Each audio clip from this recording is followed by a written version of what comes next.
Yo, I wanted to ask you too. Shout out to Jason Martin, the homie Problem. Him and I had a debate on my pod. We're talking about which label is greater, Death Row or T.D.E. I said Death Row because I think of the tree that came from everything that came from Death Row, but T.D.E. is right there. For you, man, like, what has it been like watching?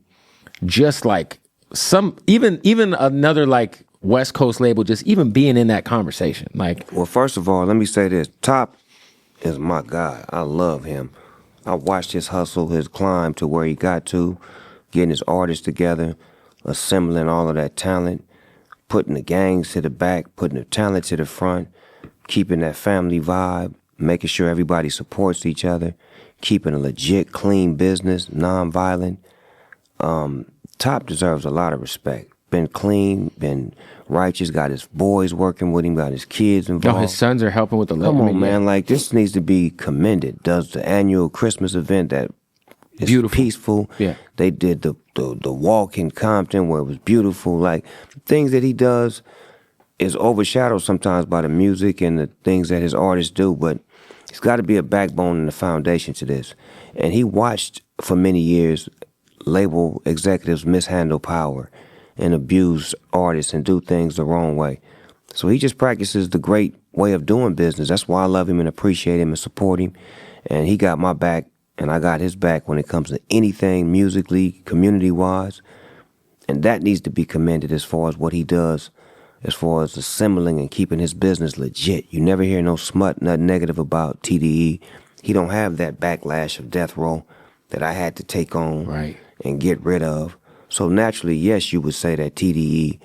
is the new version of Death Row. I mean, and also like a much longer run. But better. Because I feel like people forget how short, like the Death Row run was like. We was the Michael Jordan Bulls, cuz. Right. Like, it felt like it was forever, but if you really look back. We was the Michael Jordan Bulls, like 92 to 96. When did Michael Jordan win the championship with the Bulls?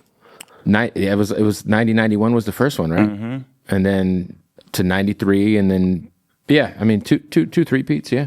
Right, so we went up to 96. I say 96 because that's when Tupac came, right? Yeah. Tupac came in 96 and he passed away in 96. So you got to think about that's how long our run was, 92 to 96. Yeah, TD's going on 09 to now, I mean. And TDE got R&B. And they got one of the biggest pop stars in the world, SZA.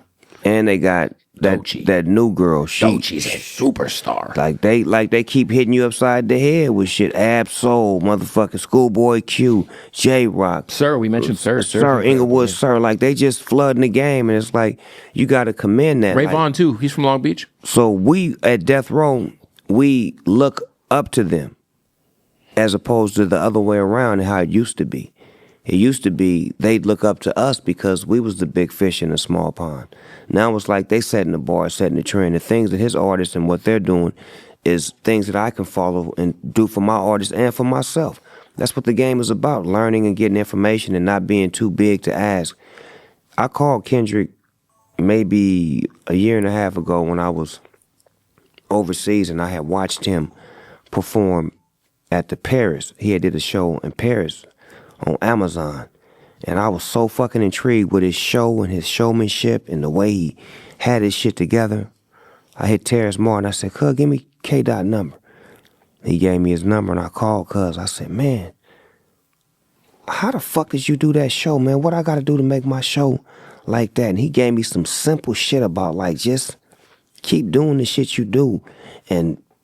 But it was so much information in that small conversation that I ended up making my show, like, even better. But that's me not having an ego and reaching out to someone who's younger than me, flyer than me, doper than me, and got a tap on some shit that I need to get information on. Would you say,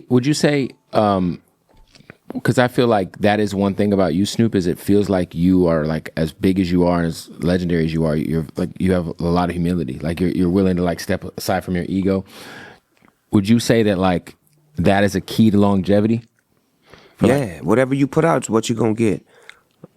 Like, it's a lot of shit that be happening to people, and then you wonder why. It's the energy that they put out. Like, I went through mines early because that was the energy I put out. So like I told you, when I got to the Dog Father, I was trying to find a new energy. And I just been sticking with it. And it is what it is. You got to find the energy that the universe provides for you to keep you in a safe space. And some people don't do that. They always go to the negative energy, or they try to find ways to, impress people instead of trying to be the best version of themselves. That's fair. That's fair, man. Well, look, Missionary is out. It is a great body of work. What would you rate it on So I got Snoop Dogg album? I ain't even talking about 1 to 10, just Snoop Dogg. I have 2 full listens. So you can't give me no rating. So that's what I'm saying. So I was at the T.D.E thing last night.